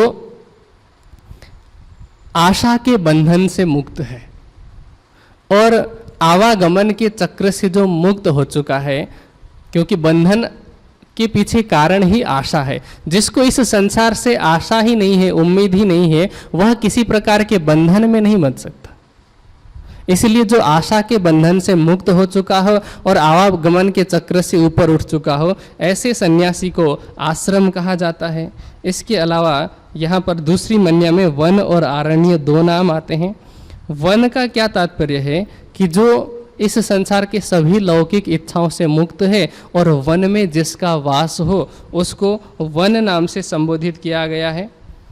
इस संप्रदाय का जो मठ है वह गोवर्धन मठ है और ये संप्रदाय वाले अपने आप को कहते हैं कि हम भोगवार को मानते हैं, अर्थात हमारी जो मान्यता है वो भोगवार की है।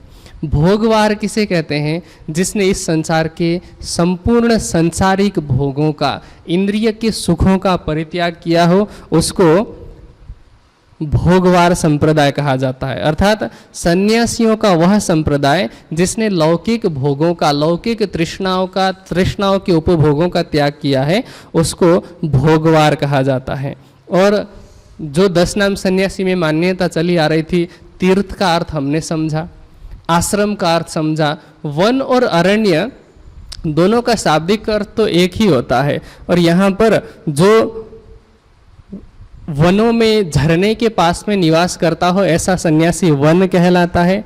और जो सन्यासी परमात्मा के आनंद में नित्य मग्न रहता है, इस जगत को छोड़ करके, ऐसे सिर्फ संसारिक जंगल की बात नहीं है, कोई घर छोड़ करके जंगल चला जाए उसको सन्यासी नहीं कहते। वो जंगल तो हमने 3 या 4 दिन की चर्चा में सुना था, वो नक्टा साधु भी 6-7 महीने तक जंगल में जाके रहा था। तो जंगल में जाकर रहने से ही वो सन्यासी नहीं होता। वन में जाकर के, जंगल में जाने के बाद परमात्मा के आनंद में जो मग्न रहे, ऐसे व्यक्ति को सन्यासी कहा जाता है और उसे अरण्य कहा गया है। अब कहते हैं पद पुरुषोत्तम क्षेत्र है। हमारा जो क्षेत्र है पुरुषोत्तम क्षेत्र अथवा जगन्नाथपुरी को हम क्षेत्र कहते हैं। देवता है जगन्नाथ और जगन्नाथ ही हमारे देवता हैं। बलभद्र और पद्माचार्य, ये दोनों, बलभद्र और पद्माचार्य, मतलब पद्माचार्य ये है शंकराचार्य जी के शिष्य, जो 4 शिष्य हमने कहे, और पद्माचार्य के शिष्य हैं बलभद्राचार्य, तो इनको हम हमारा आचार्य मानते हैं। फिर कहते हैं विमलाई देवी साथ, और विमला अर्थात लक्ष्मी जी को हम अपना देवी मानते हैं। फिर कहा रोहिण्या महोदधी तीर्थ, रोहिणी नदी और महासागर अर्थात समुद्र को हम अपना तीर्थ मानते हैं। ये पूरब मन्या सोए, ये पूरब की मन्या है जिसको श्री जी ने सुना। तीसरी जो मान्यता है कहते हैं जोशी मठ आनंदवार संप्रदाय। इस मठ का नाम जोशी मठ है और आनंदवार, इस संप्रदाय का नाम आनंदवार है। और आनंदवार किसको कहते हैं?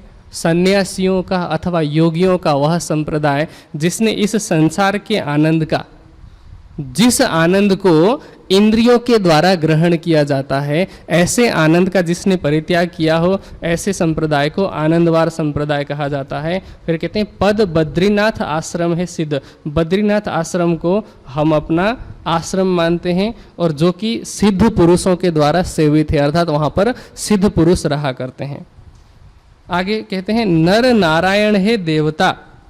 नर और नारायण ये दो ऋषि रहे हैं, इनको हम अपना देवता मानते हैं। और गिरि पर्वत सागर नाम, और हमारे संप्रदाय के सन्यासी के साथ में गिरि पर्वत और सागर नाम जुड़ा रहता है। गिरि पर्वत सागर किसे कहते हैं? जो जिसके अंदर गीता का ज्ञान हो, जो श्रेष्ठ पर्वतों में रहता हो और जो गंभीर हो, जिसके अंदर जिसकी बुद्धि स्थिर हो, उसको गिरि कहा जाता है। जो हिमालय पर्वतों की तलहटी में रह करके ध्यान करता हो और ज्ञान का प्रचार करता हो, उसको पर्वत कहा जाता है। और सागर का तात्पर्य क्या है कि जिसके अंदर आध्यात्मिक ज्ञान का सागर हो, उसको सागर कहा जाता है। केवल नाम आगे लगाने से कुछ नहीं होता है। आज समाज में बहुत सारे ऐसे सन्यासी प्रचलित हैं और एक गणना के अनुसार लगभग 80 लाख महात्मा है। सभी को तो सन्यासी नहीं कहा जा सकता, हो सकता है कुछ गृहस्थी भी महात्माओं का वेश धारण करके रह रहे होंगे, लेकिन 80 लाख में कम से कम 60 लाख तो होंगे जिन्होंने सन्यास मत ग्रहण किया होगा। लेकिन क्या उनमें से 60-70 लाख में से 6000 भी ऐसे ज्ञानी हैं जिन्होंने अपने हृदय में ज्ञान का सागर रखा हो? तो आज केवल नाम से ही सन्यास मत चल रहा है, नाम के ही सन्यासी हैं। वास्तव में नाम से सन्यासी नहीं होते, गुण के आधार पर। ये जो 10 नाम रखे गए हैं, ये गुणों के आधार पर हैं। और सन्यास मत में दीक्षित होने के बाद नाम बदलने का चलन ही इसलिए चल पड़ा। नाम बदलने की जो प्रथा है वो इसलिए रखी गई कि कोई व्यक्ति अपने पुराने संबंधों से ऊपर उठे, पुराने परिचय से ऊपर उठे, नए जीवन की नए पद्धति की शुरुआत करे। लेकिन केवल नाम बदला और जीवन पद्धति नहीं बदली, हृदय में ज्ञान को धारण नहीं किया, तो ऐसे सन्यास का कोई मतलब नहीं होता है, तात्पर्य नहीं होता है। आगे कहते हैं मुक्त क्षेत्र अलखा नदी तीर्थ, और अलकनंदा नदी को हम अपना तीर्थ मानते हैं और हमारी मुक्ति का स्थान भी यही है, तीर्थ भी यही है। ये तीसरी मन्या हो गई। फिर कहते हैं चौथी मन्या दक्षिण दिशा की है और उसके भी 3 नाम हैं, पुरी, भारती और सरस्वती। सरस्वती किसे कहते हैं? जिसको स्वरों का अच्छा ज्ञान हो, जिस ज्ञानी को स्वरों का अच्छा ज्ञान हो, हमेशा शुद्ध स्वर में शुद्ध उच्चारण के साथ जो बोलता हो और जो पंडितों में श्रेष्ठ हो, उसको सरस्वती कहा जाता है। जो संसारिक कर्मों के बंधन के भार को त्याग चुका हो, कर्मों के भार से जो मुक्त हो चुका हो, उसको भारती कहा जाता है। और जो तत्व ज्ञान से भरपूर है, तत्व ज्ञान से परिपूर्ण है और ब्रह्म के उस पूर्ण तत्व को जानता है, उसको पुरी कहा जाता है। ये 3 नामों के अर्थ हैं। और इन 3 नामों के जो मठ है, उस मठ का नाम है श्रृंगेरी मठ। और फिर कहा भूरीवार है संप्रदाय, पद रामेश्वर क्षेत्र सत, और हमारे संप्रदाय का नाम भूरीवार है। भूरीवार का तात्पर्य क्या होता है कि सन्यासियों का वह संप्रदाय जिसने शरीर की जो चमक धमक है, शरीर का जो सौंदर्य है, इस शारीरिक सौंदर्य के मोह का जिसने परित्याग किया हो, ऐसे सन्यासी को भूरीवार कहा जाता है, जिसने सौंदर्य के मोह का ही त्याग कर दिया हो। अब कहते हैं शंकर आदि 12 देवता, और आदि 12 हमारे देवता हैं तथा शंकर हमारे देवता हैं, और कामाख्या देवी हमारी तीर्थ है। श्रृंगी ऋषि हमारे ऋषि हैं, पृथ्वी धराचार्य हमारे आचार्य का नाम है, और तुंगभद्रा नदी को हम तीर्थ मानते हैं। ये चौथी मान्यता है। 5वीं जो मान्यता है, इस मान्यता का नाम ऊर्ध्वा है। 5वीं, 6ठी और 7वीं मान्यता के साथ में कोई कीटवार, भूरीवार, भोगवार और आनंदवार जैसे नाम नहीं जुड़े हैं, बल्कि ये तो ऐसे साधु हैं, ऐसे सन्यासी हैं, 5वें, 6ठे और 7वीं जो मान्यता है वह ऐसे साधुओं की है जो संसार के किसी लौकिक बंधन में नहीं जुड़ना चाह रहे थे। इससे पहले के जितने 4 मान्यताओं के जो सन्यासी हैं, प्रथम, द्वितीय, तृतीय और चतुर्थ, ये 4 मठों के साथ जुड़े हुए हैं, लेकिन ये उनसे जुड़ना नहीं चाहते। इसीलिए इन्होंने किसी लौकिक स्थान का नाम वैसे नहीं लिया है, और अगर किसी ने लौकिक स्थान का नाम लिया भी है तो वह सिर्फ ज्ञान दृष्टि से लिया है, बाह्य दृष्टि से नहीं। अब इन्होंने कहा हमारा मठ सुमेरु मठ है और काशी संप्रदाय ठाम, और काशी के स्थान से हमारे संप्रदाय की शुरुआत हुई है। ज्ञान पद कैलाश क्षेत्र है, ज्ञान का स्थान कैलाश क्षेत्र है। निरंजन देवता जो सत्य हैं उनको हम देवता मानते हैं। माया को देवी सही, और माया अनादि जो माया है उसको हम देवी मानते हैं। और ईश्वर जिसको आदि नारायण कहा जाता है, ये परमात्मा की बात नहीं कर रहे हैं, आदि नारायण कहें या प्रणव कहें, जिसको हिरण्यगर्भ कहा जाता है, उसको हम आचार्य मानते हैं। मानसरोवर क्षेत्र को हम अपना तीर्थ मानते हैं, ये 5वीं मत की मान्यता है। अब सुन के श्री जी ने चित्त में विचार किया कि वैसे तो ये कहते हैं कि हम लौकिक बंधन में नहीं बंधना चाहते हैं, लेकिन जगत से परे की तो बात किसी ने भी नहीं की। ये श्री जी ने विचार किया। 6ठी मान्यता के विषय में अब बता रहे हैं कि 6ठी जो मान्यता है, कहते हैं 10 नाम का इष्ट है भजत बहुत विध साध। ये जो 10 नाम सन्यासी मत जो प्रचलन है, इसमें जितने भी साधु संत हैं वे सभी उनको याद करते हैं, उनका भजन किया करते हैं। और 6ठी मत उसका नाम है आत्मा। कहते हैं मन्या 6ठी कही आत्मा, मठ पर आत्म मूल। आत्मा का मूल पर आत्म है। ये तो अध्यात्म की ऊंची बात कर रहे हैं। वैसे कहते हैं मन्या 6ठी कही आत्मा, मठ पर आत्म मूल। सत संतुष्ट कही संप्रदाय, और हमारे संप्रदाय का नाम सत संतुष्ट है। योग पद परे न भूल, और योग का जो पद है, जो मार्ग है, इसको भूल से भी छोड़ा नहीं जा सकता है। ये हमारा ऐसा मार्ग है। नाभि क्षेत्र परमहंस देवता, नाभि क्षेत्र को हम अपना क्षेत्र मानते हैं। परमहंस अवस्था की प्राप्ति को हम देवता मानते हैं। इन्होंने अवस्था की बात की है और कहते हैं मनसा देवी उर आन। और मनसा देवी का मतलब है मनसा अर्थात मानसिक शक्ति। मानसिक शक्ति को हम अपनी देवी मानते हैं, शुद्ध मानसिक स्थिति को। और त्रिकुटी तीर्थ जान, और त्रिकुटी को हम अपना तीर्थ मानते हैं। त्रिकुटी का मतलब जिस स्थान में ध्यान किया जाता है, ईड़ा पिंगला और सुषुम्ना का जहाँ पर मिलन होता है, उस स्थान में ध्यान को हम अपना तीर्थ मानते हैं। सरोवर क्षेत्र है सही, ध्यान रूपी सरोवर को ही हम अपना क्षेत्र मानते हैं।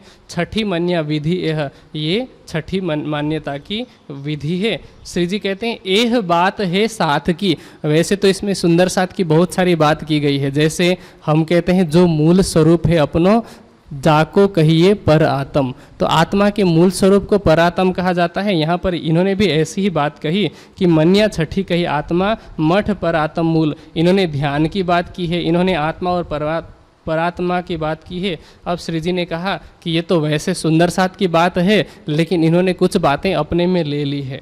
अब 7वीं मान्यता के विषय में कह रहे हैं कि अब मन्या सुनो 7वीं, जम्बूद्वीप भरत खंड माही। 7वीं मान्यता के विषय में सुनिए, जो कि जम्बूद्वीप और भरत खंड के अंदर है। ब्रह्मा पुत्र शिखा सही, ब्रह्मा के मानसिक पुत्र सनकादिक को हम अपनी शिखा मानते हैं, और संख्यायन नाम के ऋषि को हम अपना सूत्र मानते हैं। यज्ञोपवीत को ही बाह्य रूप से वैसे सूत्र कहा जाता है। यज्ञोपवीत मतलब जिसको जनेऊ कहते हैं। वर्णे सत मठ 4, और 4 प्रकार के मठों का वर्णन किया जाता है, जिसमें पश्चिम दिशा में शारदा मठ, जिसका वर्णन हम सुन चुके हैं।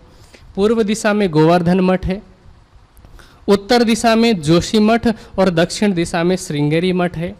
4 मठ के 4 ब्रह्मचारी हैं, आनंद, स्वरूप, चेतन और प्रकाश। ये 4 सन्यासी हैं, और इन 4 की अलग अलग उपाधि बताई गई है। हंस, परमहंस, बोध और कुटीचर। बोध को बहुदक भी कहा जाता है। इनका अर्थ क्या होता है? कहते हैं सबसे पहले कुटीचर का अर्थ देखते हैं। कुटीचर किसको कहते हैं? कि वैसे तो संन्यास मत में शिखा और सूत्र का त्याग किया जाता है, लेकिन जिन्होंने शिखा सूत्र का त्याग किए बिना ही भगवा वस्त्र धारण किया हो, भगवा वस्त्र के साथ में कमंडल जिसने धारण किया और घर का तो परित्याग कर दिया है जिन्होंने, लेकिन घर के आसपास ही कुछ दूरी पर कुटिया बना करके जो विचरण किया करते हैं उनको कुटीचर कहा है। बहुदक किसको कहते हैं कि ये बस्ती से दूर रहते हैं, उनका अधिकार क्या है, बस्ती से ये दूर रहते हैं और इनको इतना अधिकार होता है कि ये 7 घरों से भिक्षा मांग सकते हैं। 7 घरों में जाकर के भिक्षा मांगेंगे, अगर 7 घरों ने मना कर दिया कि भिक्षा नहीं देंगे, वे 8वें घर में जाकर भिक्षा नहीं मांग सकते, चाहे उनको भूखे रहना पड़े। तो 7 घरों से भिक्षा मांगने की इन्हें अनुमति प्राप्त होती है, इनको बहुदक कहा जाता है। हंस किसको कहते हैं कि जिन्होंने अपने विषय वासनाओं का त्याग किया है और आत्म अवस्था में स्थित रहते हैं, उन्हें हंस कहा है। और परमहंस का तात्पर्य है जिन्होंने अपने त्रिगुणातीत अवस्था को, परमात्मा की अवस्था को, स्थिति को प्राप्त कर लिया है, उनको परमहंस कहा जाता है। तो ये 4 प्रकार के जो लोग हैं, आनंद स्वरूप चेतन प्रकाश, उनके 4 भेद बताए। कहते हैं 7 मठ के सन्यासी बोले सबे विचार, उपदेश बोध दीक्षा कहे अपनी, सो देखो तौल निर्धार। 7 मठ के सन्यासी ने आपस में मिल करके श्री जी से कहा कि हमने तो आपको अपने विषय में बता दिया, अपने संप्रदाय के विषय में बता दिया, अपने संप्रदाय की प्रत्येक पद्धति के विषय में बताया, अब आप इनमें तुलना कीजिए कि हम में से कौन श्रेष्ठ है। फिर सभी मत के लोगों ने अपने अपने संप्रदाय के मंत्र के विषय में भी बताया। 7 मन्याओं के मंत्र जो बीतक में दिए गए हैं, सभी सुंदर साथ अपने अपने घरों में जो बीतक रखे हुए हैं बीतक में देख सकते हैं, क्योंकि मंत्र में यहाँ से बोलने भी लग जाऊंगा, आपको समझ में नहीं आएगी क्योंकि ये संस्कृत भाषा में। लेकिन इसमें समझने वाली एक बात यह है कि गायत्री के नाम पर लोगों ने जो अनेक काल्पनिक गायत्री बना रखी है जो कि वेद के विरुद्ध है, और इन्होंने अलग अलग संप्रदायों के अलग अलग मंत्र बना रखे हैं। जैसे देवता हैं, देवताओं के नाम से, आचार्यों के नाम से इन्होंने मंत्र बना रखा है। अब सभी मतों की इन्होंने मंत्र सुने। अब कहते हैं या भांत संन्यास मत दीक्षा मंत्र सब विध। श्री जी को संन्यास मत के सभी लोगों ने दीक्षा मंत्र हर प्रकार से उन्होंने बताया। फिर कहा और 12 परमहंस गायत्री सुनी सतगुरे ताकि सिद्ध। इस प्रकार श्री प्राणनाथ जी को, श्री जी को यहाँ पर सतगुरु शब्द से संबोधित किया। उन्होंने 12 प्रकार के गायत्री को सुना। गायत्री तो वैसे 12 प्रकार के नहीं है, हाँ गायत्री छंद में अनेकों मंत्र उपलब्ध हैं, लेकिन 12 प्रकार की गायत्री नहीं है। विशेष रूप से उपनिषदों के अंदर 12 महावाक्य आते हैं। 12 प्रकार की गायत्री का तो वेदों में वर्णन नहीं है, 12 महावाक्यों का वर्णन आता है जिसमें परब्रह्म के विषय में बताया है और एक उस अवस्था के विषय में बताया है जिसको ब्रह्म प्राप्ति की अवस्था कहा जाता है अथवा जिसको ब्राह्मी अवस्था कही जाती है, जिसमें एक महावाक्य आता है प्रज्ञानम ब्रह्म, अर्थात ब्रह्म ज्ञान स्वरूप है। फिर कहा है अहम ब्रह्म अस्मि, अर्थात मैं ब्रह्म हूँ, लेकिन वो ब्राह्मी अवस्था में पहुँचने के बाद की बात है। ये प्रत्येक व्यक्ति ये नहीं कह सकता कि मैं भी ब्रह्म हूँ तुम भी ब्रह्म हो। परमहंस अवस्था में पहुँचने के बाद अगर कोई कहे तो वो हो सकता है। फिर कहा तत्वमसि, वह ब्रह्म तुम हो। अयम आत्मा ब्रह्म, यह आत्मा ही ब्रह्म है। सर्वम खलविदम ब्रह्म, जो कुछ भी दिखाई पड़ रहा है यह सब कुछ ब्रह्म है। इस तरह से ब्रह्म के विषय में 12 महावाक्य कहे गए हैं। फिर आगे इन्होंने संन्यास मत की व्याख्या करते हुए ये बात कही विशेष, कहते हैं माता पिता उद्धारण कारण अपने पिंड और प्राण। संन्यास मत किस लिए लिया जाता है? कहते हैं कि माता पिता का उद्धार करने के लिए, अपने शरीर और अपने प्राण की उन्नति के लिए, तथा कहते हैं पूर्व जन्म उद्धार वे को मत संन्यास परवान, हमारे पूर्व जन्म में भी जो हमसे पाप हुई है, जो पहले के जो कर्म हमसे हुए हैं, उन कर्मों के बंधन से भी मुक्ति पाने के लिए एक संन्यास मत ही सबसे उपयुक्त है। क्योंकि संन्यास मत कैसा है, कहते हैं जागृत कुल गुरु चरणे बरण्यो, कहते हैं ये संन्यास मत कुल को जागृत करने वाला है। और संन्यास मत में जो कोई दीक्षित हो जाता है, अगर कोई व्यक्ति संन्यास ग्रहण कर लेता है तो उस परिवार के सभी लोगों का पाप मिट जाता है। वैसे तो पाप नहीं मिटता, लेकिन होता क्या है कई बार कि किसी घर में अगर सन्यासी है, कोई महापुरुष है, तो उनके ऊपर ये जिम्मेदारी अपने आप ही अंदर से आ जाती है कि हमारे घर में ही इतने बड़े महापुरुष ने जन्म लिया है तो हम कोई गलत काम ना करें। क्योंकि लोग क्या कहेंगे कि जो सन्यासी सबको शिक्षा देते फिरते हैं धर्म की, उन्हीं के घर के लोग ही धर्म के रास्ते पर नहीं चल रहे हैं। तो इस कारण भी लोग पाप कर्म से दूर हो जाते हैं, विमुख हो जाते हैं। इसीलिए कहा कि सन्यास मत, जो एक व्यक्ति अगर एक घर में सन्यास ले लेता है तो उस घर के सब लोग पाप कर्मों से दूर हो जाते हैं और फिर नारायण की, आदि नारायण की प्राप्ति होती है, जिसकी सत्ता संपूर्ण जगत में व्यापक है। इस तरह से सातों मान्यताओं के लोगों ने श्री जी को, 10 नाम सन्यासी सातों मान्यताओं के लोगों ने श्री जी को अपनी पद्धति बताई। हमने सन्यास के विषय में भी संक्षेप में सुना, चारों संप्रदाय के विषय में भी सुना। अब कल विशेष रूप से षड दर्शन की विधि सुनेंगे। षड दर्शन अर्थात 6 दर्शन, सांख्य, वैशेषिक, न्याय, मीमांसा, वेदांत और योग। हमारे समाज में ये प्रचलन चला है कि एक दर्शन के आचार्य, मतलब अगर कोई न्याय दर्शन को मानता है तो वो न्याय दर्शन को ही सब कुछ मानता है। कोई अगर सांख्य दर्शन का आचार्य है तो वो सांख्य दर्शन को सबसे बड़ा और अन्य दर्शनों को छोटा दिखाने की कोशिश करते हैं। कल की चर्चा में हम सुनेंगे कि वास्तव में 6 दर्शनों में से सबसे बड़ा दर्शन कौन सा है, और अगर कोई बड़ा छोटा नहीं है तो बराबर किस तरह से। 6 दर्शनों की मान्यता क्या है, क्या 6 दर्शनों में आपस में विरोधाभास है, अगर विरोधाभास है तो किस बात का विरोध है, और अगर विरोधाभास नहीं है तो फिर मत की एकता कैसे है, इसके विषय में सुनेंगे हम कल। और 6 दर्शन के विषय में सुनने के बाद हम निजानंद संप्रदाय की पद्धति के विषय में सुनेंगे कि वास्तव में हमारी पद्धति क्या है, किस पद्धति में चल करके व्यक्ति अपने निज आनंद को प्राप्त कर सकता है, जिसको निजानंद की पद्धति कहा है, उसके विषय में हम सुनेंगे चर्चा कल। अब समय पूरा होता है, चौपाई दो रहिए। श्रृंगी ऋषि के ऊर्ध्वाचार्य तिनके सरस्वती भारती पुरी, ए 10 नाम विस्तार कलयुग में, संन्यास संप्रदा प्रगट करी, संन्यास संप्रदा प्रगट करी। बोलो श्री प्राणनाथ। प्रणाम।